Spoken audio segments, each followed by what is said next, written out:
दोस्तों इस वीडियो में हम लोग सॉल्व करेंगे नई वाली जो एनसीईआरटी है उसके एक्सरसाइज 3.1 का क्वेश्चन नंबर 3। क्वेश्चन को रीड करते हैं। If a matrix has 18 elements what are the possible order it can have. अगर किसी मैट्रिक्स में 18 एलिमेंट हों, टोटल नंबर ऑफ एलिमेंट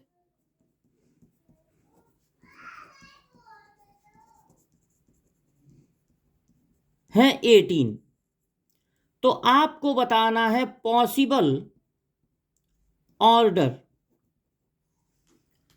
कितने कितने ऑर्डर के आप मैट्रिक्स बना सकते हैं। तो देखिए, जो मैट्रिक्स का ऑर्डर होता है, ऑर्डर का ये मतलब होता है जब कोई मैट्रिक्स आप बनाते हैं तो उसमें रो और कॉलम के टर्म में नंबर्स को अरेंज करते हैं। कितने रो हैं और कितने कॉलम हैं,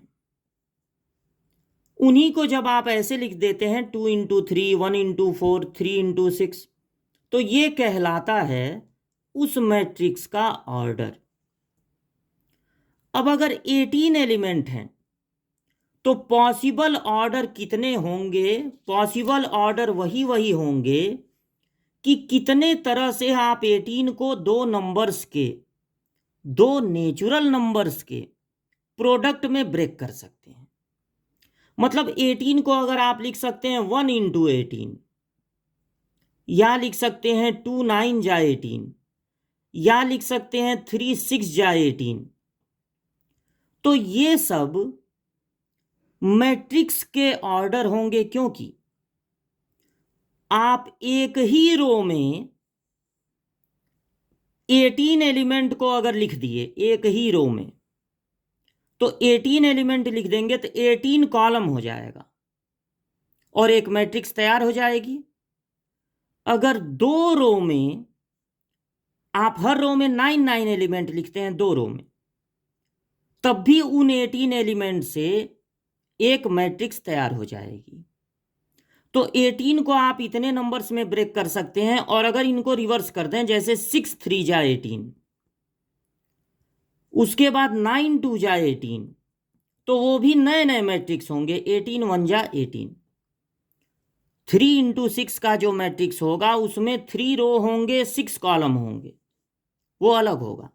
और 6 × 3 वाले मैट्रिक्स में 6 रो होंगे और 3 कॉलम होंगे, वो अलग होगा। तो इनको पलटने पर नया मैट्रिक्स बन जाएगा। इतने टोटल ऑर्डर हो सकते हैं।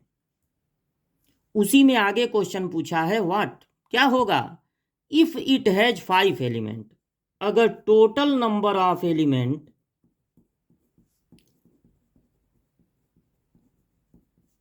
5 है, तो 18 को तो ऐसे बहुत सारे दो नेचुरल नंबर के प्रोडक्ट में बदल सकते हैं, लेकिन 5 को बहुत कम। तो पॉसिबल ऑर्डर केवल होगा या तो 1 × 5 या फिर 5 × 1, दो ही होंगे। या तो एक ही रो और 5 कॉलम बना के लिख दीजिए उन 5 एलिमेंट को, या 5 रो और एक कॉलम बना के लिख दीजिए, और ये किसी दो नेचुरल नंबर के प्रोडक्ट में ब्रेक नहीं हो पाएगा।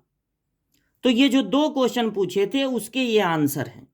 मतलब पहले वाले का आंसर ये पूरा लिख देना है और दूसरे वाले के आंसर में ये पूरा लिख देना है। यानी पहले पार्ट का ये आंसर है, दूसरे पार्ट का ये आंसर है।